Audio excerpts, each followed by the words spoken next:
Meanwhile, at the palace, Bai Beong asks what Lloyd Frontera wants from him. Lloyd Frontera states that his request is simple. Once in the morning and once at night, Bai Beong should yell out his name from across the lake. Bai Beong criticizes him for not knowing the basics of negotiation, stating that when making a request, one should also propose what the requester would gain from it. Lloyd Frontera asks what he can do and asserts that, honestly, he doesn't have anything to give him. However, if Bai Beong did that, everyone there would be much happier. He asks if that needs to be corrected. Bai Beong agrees, saying deal. Lloyd Frontera responds affirmatively, thinking how generous Bai Beong is. He contemplates that Bengal has zero feelings for him despite being of the opposite sex and decides to give him a nickname, Eternal Bachelor King Storma. He thinks that King Storma may be taken advantage of for life, alone and forever single. He then thinks about Bai Beong and Hug and concludes that they are both single. Bai Beong wonders what Lloyd Frontera is doing, labeling him as a human rascal, and questions what's wrong with him. He thinks about why it feels so warm, and he realizes that Lloyd was able to share his heart with King Storma. Lloyd Frontera asks if he can call him Bai Beong from now on, and Bai Beong responds by saying he can do as he pleases. Just then, Officer Greg enters the room, calling for Master Lloyd Frontera. He questions why he is back if he didn't send him to accompany the tribe of Sand and Steel. Officer Greg explains that they met some of the orc tribes on their way to the estate, and those tribes requested Arash's help. They mentioned that their tribe was under attack by a group of Megalania. Meanwhile, in the tribe of Sand and Steel, Megalania is destroying and attacking everything. An orc warrior reports that they have broken past the third barricade. Akush instructs everyone not to panic and to maintain the formation. He moves to attack the Megalania, but in return, one of them shoots him back and throws him away. Two orc warriors approach him, asking if he is okay. Akush urges them to keep fighting, emphasizing that orcs never retreat. Meanwhile, Lloyd Frontera instructs the person to tell Sir Blanc to assemble all the white cavalry knights at the village entrance. The person expresses concern that it might be too late for them to go now. Lloyd Frontera reassures him, stating that he will take care of that and urges him to go now. He runs from there, holding Bai Beong's hand with Javier, and emphasizes the need to hurry up, calling it a golden opportunity. The person asks about the opportunity, and Lloyd Frontera reveals it's time for a counterattack to flip over the monster domino. He feeds Bai Beong an almond. The farmer is shocked to see Bai Beong increase in size after eating the almond. Lloyd Frontera and Javier sit on Bai Beong's back, holding him tight as he takes long jumps. Lloyd Frontera encourages him, saying, "Let's go, show his cool side, and steal her heart." They take long jumps, and some workers with shovels come on his back as he jumps repeatedly. On the other side, the orc warriors try to fight against the Megalania. Bai Beong also reaches there. Akush is shocked and asks what this is. Lloyd Frontera instructs him to burn this into his eyes and spread the word that there's no food even if they travel west. They will become the food. Bai Beong attacks them and throws them away, transforming them back to normal size. Bangul arrives there and expresses happiness for him. Bai Beong blushes upon seeing her. Belardi Blanc places his shovel on his shoulder and expresses gratitude for being called there. However, he notes that it seems like they are not needed this time. Lloyd Frontera laughs and reassures him that he would not have reached such precious human resources like him for nothing, as there's another important task for them starting today. Chief Akush comes near Lloyd Frontera, who asks if he is alright. Akush states that they are no longer in a blood pact anymore. Lloyd Frontera asks what he means. All orc warriors gather, showcase their bodies, and declare that he has saved them twice. They, the tribe of Sand and Steel, swear their fealty to the Frontera barony. Lloyd Frontera expresses gratitude and asks if, in that case, they shall start their third project, to resuscitate the tribe of Sand and Steel. Lloyd Frontera explains that a while ago Asfahan, a kingdom bordering the east side of the wilderness, burned down the reed field region for a certain strategic purpose. Subsequently, a huge domino-like movement of monsters followed.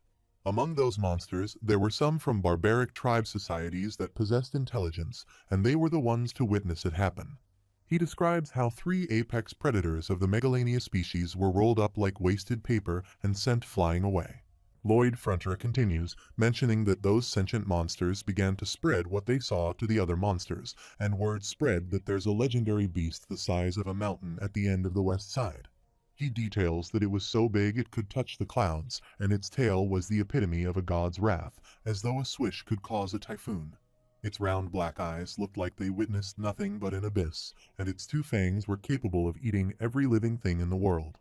The eyes of the demon that was controlling the beast looked like hell itself. Meanwhile, at Isfahan Palace, a soldier kneels down in front of King Samar Khan and requests him to hear him out.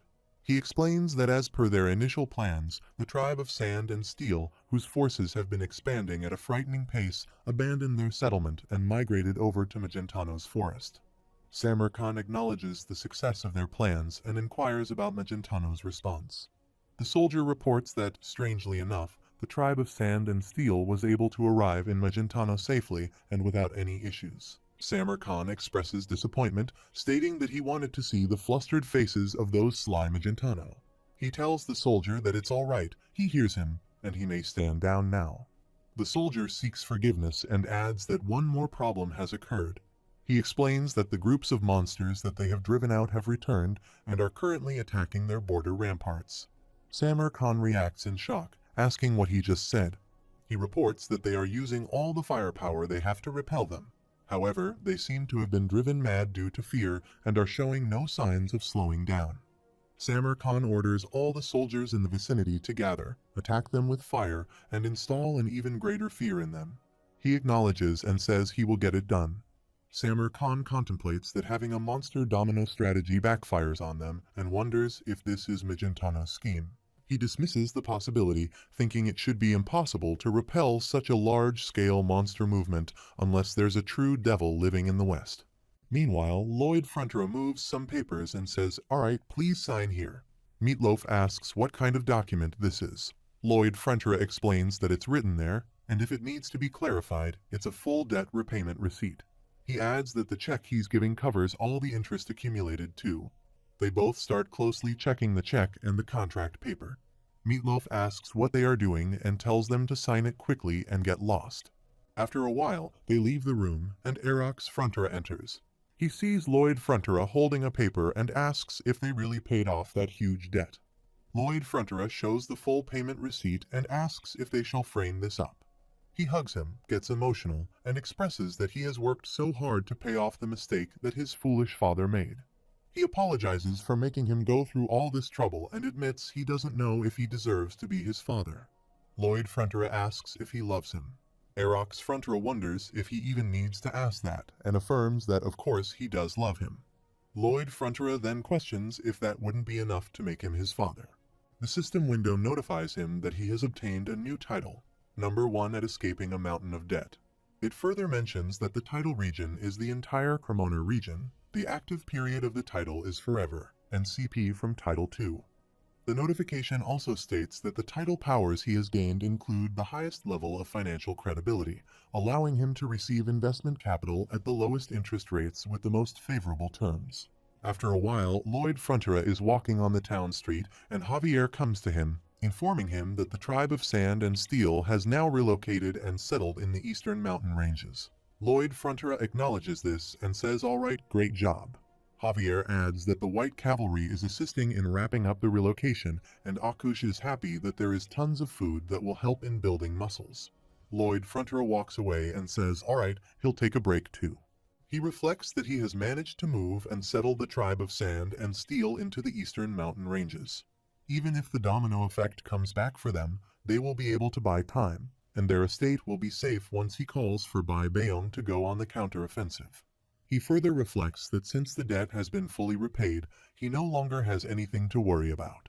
He finds it strange that he thought he'd be all excited and jumping all over the place when the debt is repaid, wondering why he is so calm. After a while, he lies down on his bed and recalls a memory of when his father hugged him and cried. He reminisces about his real father, who expressed that Suho is smart and kind, but due to being uneducated and ignorant, he causes him to suffer. His father apologizes, and he becomes emotional, realizing he managed to take care of all the problems here. Overcome with emotion, he apologizes for not being able to help his father in any way. He presses his head against the pillow and continues crying. Javier stands outside his room and hears the sound. He moves from there and thinks he hopes he can cry to his heart's content today because he more than deserves that. The scene shifts to a few days later with people cheering for Master Lloyd Frontier and exclaiming that he is passing through. A person requests him to look over here, and Lloyd Frontier, walking with his shovel held by Javier, expresses annoyance, telling them to stop and go work instead. Despite his protest, people waved their hands and cheered, saying he looked over here, hooray. Lloyd Frontier, frustrated, shouts that he said to stop it, and the people remark that Master Lloyd is getting angry. Javier suggests it's okay to act a little arrogant, but Lloyd Frontier questions why he would do that. Javier points out that all these townspeople wouldn't have been able to smile like that if it were not for him. Lloyd Frontier dismisses it, stating he is only doing all this to earn a living and no one would give him money if he acted arrogant. People persist, asking him to scold them, glare at them one more time, and get angry once more. Bayern arrives in a hurry and informs them of a huge trouble. Lloyd Frontier, showing interest, asks what's wrong. Bayern explains that a large number of people are coming from the south. When Lloyd Frontier asks who they are, Bayern clarifies that he does not know for sure, but according to their security troopers, they seem to be refugees. Nicholas arrives with a group of people and inquires if Lloyd Frontier is perhaps the lord of this estate. Lloyd Frontier clarifies that he is his son and asks who Nicholas is. Nicholas explains that they are townspeople of the Sortino barony, located south of this place, and he is Nicholas, the village chief of the Sorti village within that barony. He further shares that his father was the village chief until recently, and while his father tried to protect the barony with the lord till the end, he passed away. Nicholas describes that it all happened quickly. Lloyd Frontier pauses and asks for clarification on what happened, questioning if it was related to monsters. Nicholas confirms, mentioning 2-meter-tall beetles or monsters that looked similar, and several hundred of them swarmed like bees. Javier interjects, noting that it's the monster Domino, realizing the affected area is much larger than they originally thought. Lloyd Frontier reflects on the news he heard about the estates near the wilderness being affected, realizing that the Frontier barony and the Lacona Viscounty were likely the only places not significantly impacted. He considers that normal estates lacking a substantial summon, a white chivalry, or a sword master would struggle to accommodate refugees. Contemplating their options, he reasons that the sea lies to the north, a different country to the south, and Cremo in the west is too distant. The central area becomes their last resort. He wonders about the number of refugees, whether 1,000 or 10,000. All the townspeople kneel down, and Nicholas requests Lloyd Frontier to show kindness to them, even if it's just providing a piece of bread for their children.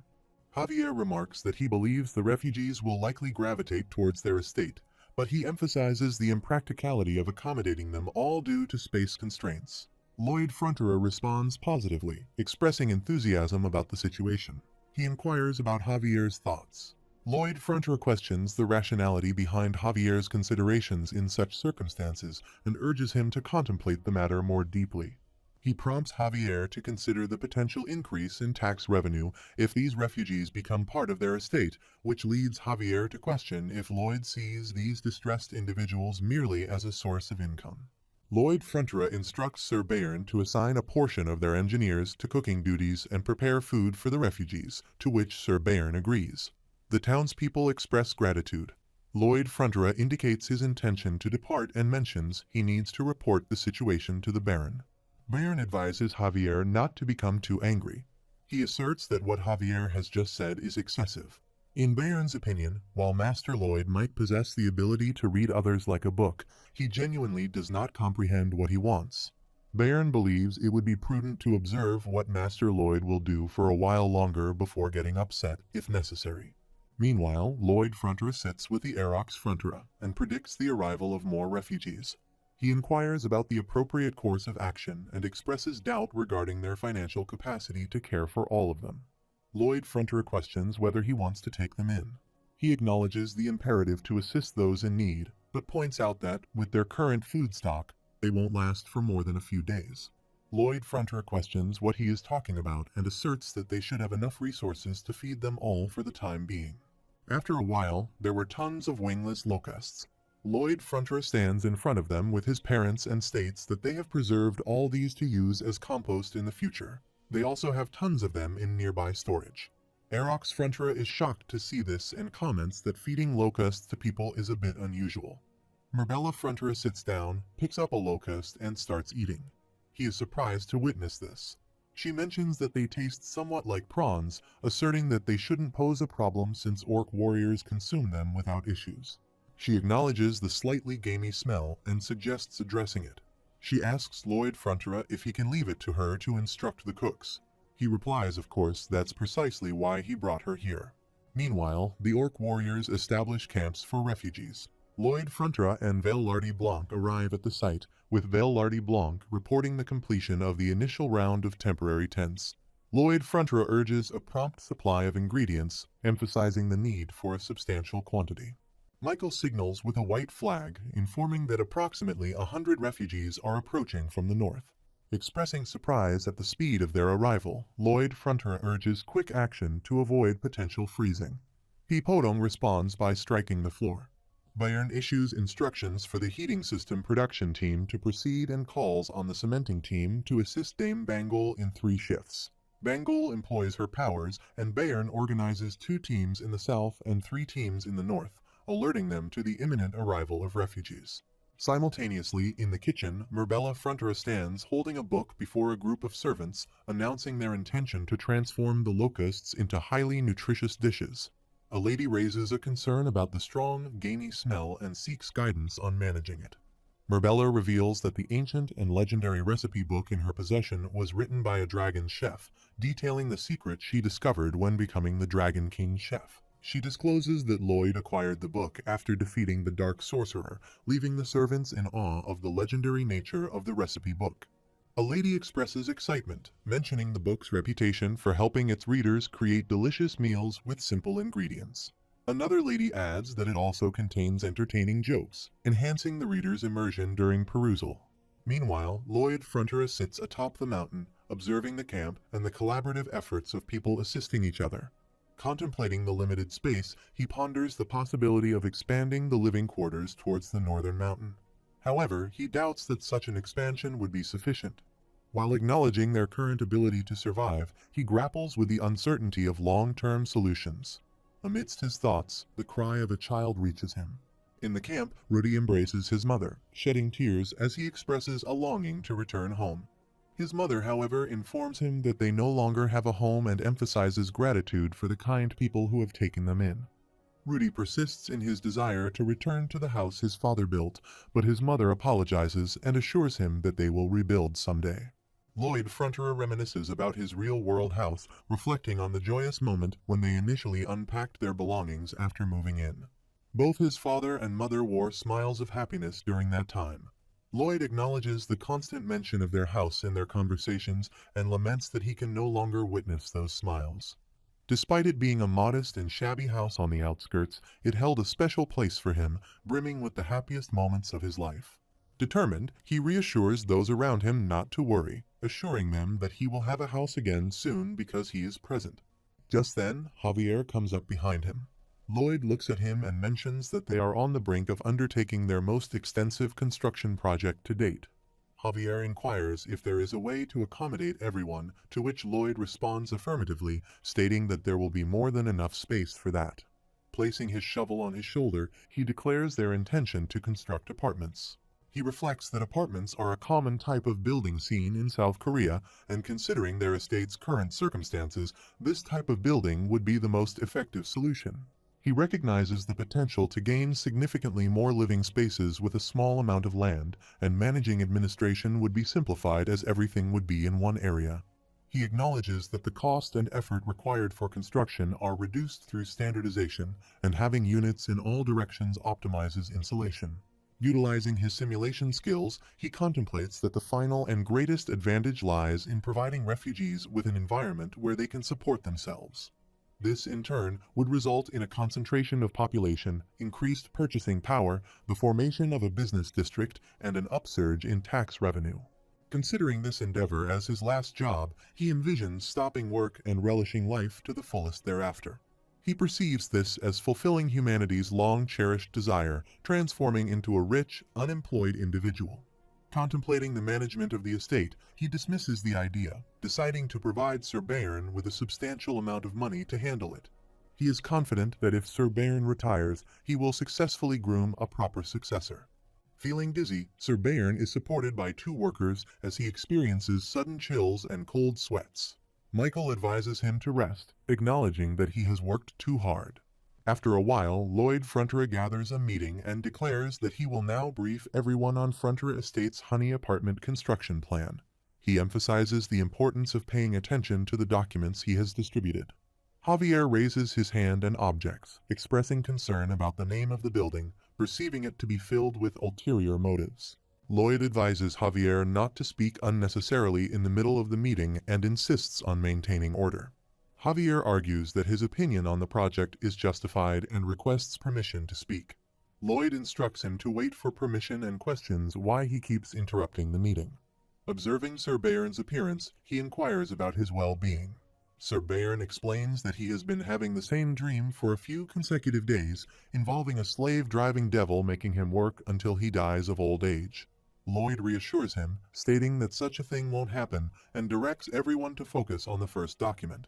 He introduces Chilu, an old building design found in Fujian, a place in the east, highlighting its simple bedroom and living room configuration passed down through each generation. He explains that in the middle there would be a plaza with shared facilities such as wells, canteens, and toilet facilities, and he is going to build them in a square shape. He asserts that building a square is much faster than creating a circle. While there are a few things he wanted to highlight in the documents, he admits to leaving out a significant advantage of this plan. He suggests that if they were to erect a steel gate to block the way of the plaza, this place would become an impregnable fortress instantly. Velarde Blanc applauds for his idea, and he invites questions. Javier raises his hand and poses a question regarding the financial aspect. He points out that it is already tough for them to provide enough materials for the tents and asks if he is suggesting to ignore the people due to financial constraints. Javier clarifies that's not what he meant. He insists on a straightforward yes or no, asking if Lloyd is telling him to ignore the people if he is not providing enough funds. Arcos Frontier expresses concern about the money problem. Lloyd Frontier acknowledges the sharpness of the question and is impressed. He reassures them that the production costs of the tent ondal and the continuous provision of food are not a cause for concern. They may assume that they already have enough funds for these aspects. He emphasizes that starting a new business always involves pulling in money if one is to get started. After a while, Lloyd Frontier and Javier are riding on horses. Lloyd Frontier asks if Javier is upset and teases him by claiming that he is upset. Even though he is a knight, the estate's knight is upset and won't even look him in the eyes. Javier does not utter a word. Lloyd Frontier looks at him and honestly admits that he is scared. He questions whether he can really pull off such a huge project if it will collapse, and if he can accommodate everyone. He acknowledges that he will be held responsible since he started it, and the one responsible can't waver or show any signs of weakness. He needs to fulfill those conditions if he wants to have everyone's complete trust. The only person in front of whom he does not have to act tough is Javier. Javier asks if that does not mean that he is nothing more than an emotional trash bin for him. Despite giving a cheap smile that bothers Javier, he contemplates the idea of punching him. After a while, at Lacona Viscounty, Lacona Mansion, Diego walks sadly in the corridor and notices Lloyd Frontier and Javier coming from the opposite side. Lloyd Frontier waves his hand and expresses that it's nice to see him. Diego screams upon noticing them, getting scared. He questions how they could go when they haven't met in so long and fears getting kicked out of school. Diego becomes even more scared and covers his face. Lloyd Frontier places his hand on Diego's shoulder and reassures him that there's no need to fear. He adds that he is here to help him return to the academy, though the success of that would depend on how his father acts, said with a hint of anger. After a while, Lloyd Frontier sits with Viscount Locona. He inquires about the potential increase in the price of water. Viscount Locona is asked if he is using difficult-to-understand words, clarifying that he is essentially asking for more money for water. Lloyd Frontier, internally expressing disdain for the Viscount, perceives him as the scum of the earth. Not only did he profit handsomely from selling water, resulting in his son getting expelled from school, but now he also wants to raise the prices. He starts laughing, stands up from his sofa, moves toward the window, and asserts that the Viscount may not understand how things work due to his youthfulness. He points out that the contract clearly states a fixed price for water. Lloyd Frontier takes out a magnifying glass from his jacket and shows the contract paper. He points to the fine print, indicating that the water price mentioned above is subject to change depending on how the supplier feels. Viscount Locona screams and accuses him of being a conman.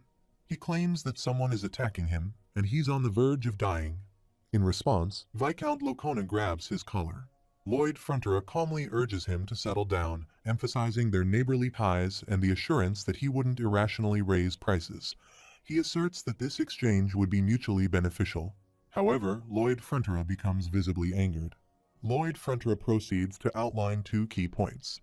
Firstly, he mentions the destruction of 70 estates due to the monster domino effect, resulting in a surge of refugees to his side. Despite the influx, he rejected them all, highlighting that if he hadn't, it would have disappointed their queen. Viscount Locona contemplates this and realizes that sparing him is the intended profit. Secondly, Lloyd Frontera expresses genuine concern for Viscount Locona and states that he must convey something important, and if he writes a letter to Her Majesty, there might be a chance for Diego to return to the Academy. He is filled with anger and demands to know how much more he needs to give. Lloyd Frontera, holding his head, questions why he is behaving in such a manner, emphasizing that he is not attempting to extort money like a gangster. He expresses the hope that Viscount Locona will provide a little more money without causing any misunderstandings, ensuring their friendship remains intact. Viscount Locona contemplates the request, thinking that he needs to specify the amount. Meanwhile, Javier stands nearby, listening to the conversation and forming the opinion that Lloyd Frontera possesses a rather unpleasant personality. Lloyd Frontera politely requests Viscount Locona not to feel pressured and inquires about the percentage by which he can increase the price. He assures Viscount Locona that he will be grateful regardless of the decided amount. After contemplating for a while, Viscount Locona hesitates with his words and suggests a 20% increase. Lloyd Frontera's expression changes, and Viscount Locona, feeling uncertain, quickly revises it to 30%.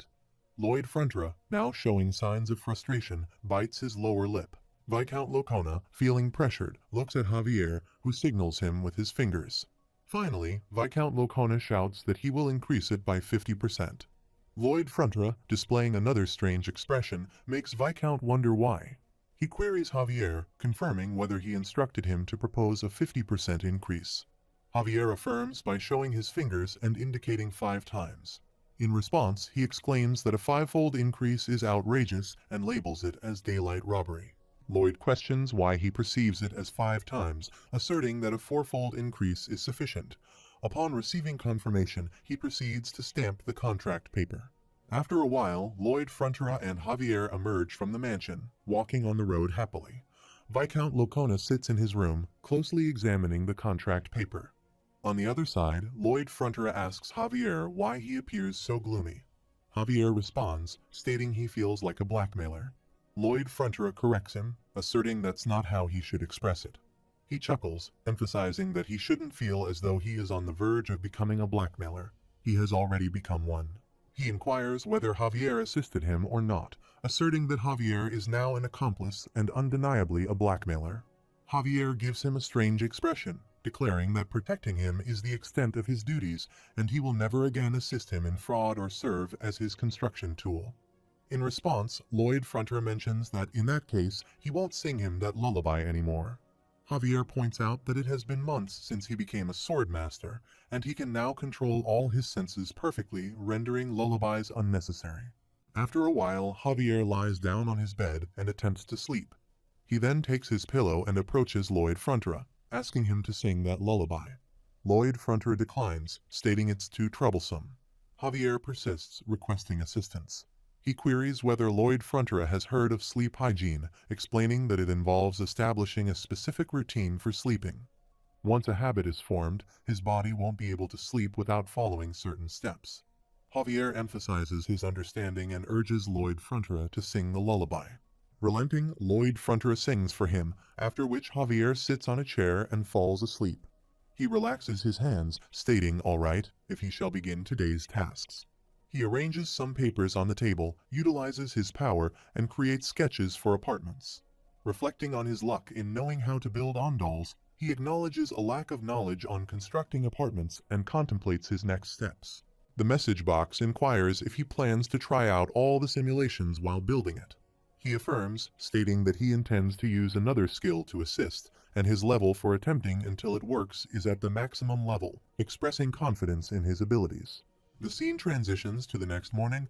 Lloyd Frentra walks alongside Valardi Blanc and instructs him to send a message to Cremo, doctors, stonemasons, and carpenters, asking them to mobilize as many as possible.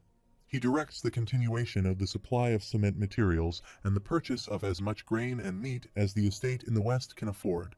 Presenting a simulation of the apartment, he mentions having 300 refugees this time, stating that taking in any more would be acceptable and they'll figure it out somehow. After some time in his room, he attempts to sketch something with magical power, contemplating the issue at hand. He wonders if the problem lies in the weight and ponders whether he needs to reduce the number of levels.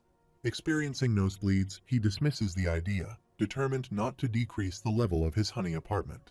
His thoughts shift to resident stability, an active economy, and an increase in tax revenue. After a while, he stands with Sir Bayern, placing his shovel on his shoulder.